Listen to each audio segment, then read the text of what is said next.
سلام، أنا سلحفة، اسمي بلحة. من 3 شهور لقيت عيلة جديدة. عندي ماما بشرية وبابا وأخو صغير عنده 4 سنين. بحب أكل جرجير وكرنب وخس، وجربت فراولة مرة، كانت جميلة أوي.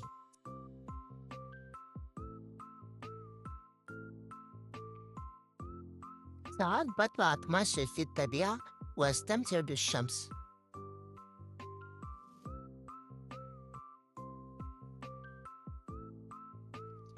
بس في يوم لقيت في رقبتي ورم، وكمان ابتديت أعطس، وكمان باخد نفسي بصعوبة. ماما ودتني بسرعة للمستشفى عشان الدكتور يشوفني،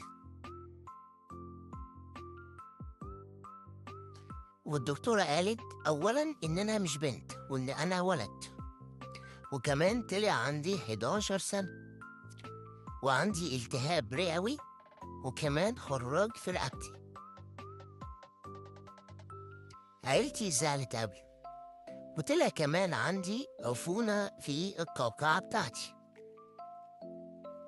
بس لحسن الحظ عملوا لي عملية تجميل وعملوا لي قوقعة جديدة خالص،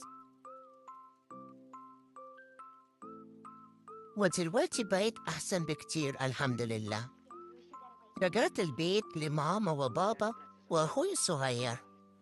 دي كانت حكايتي، ولو عجبتكم ما تنسوش تعملوا لايك وشير للفيديو ده. باي.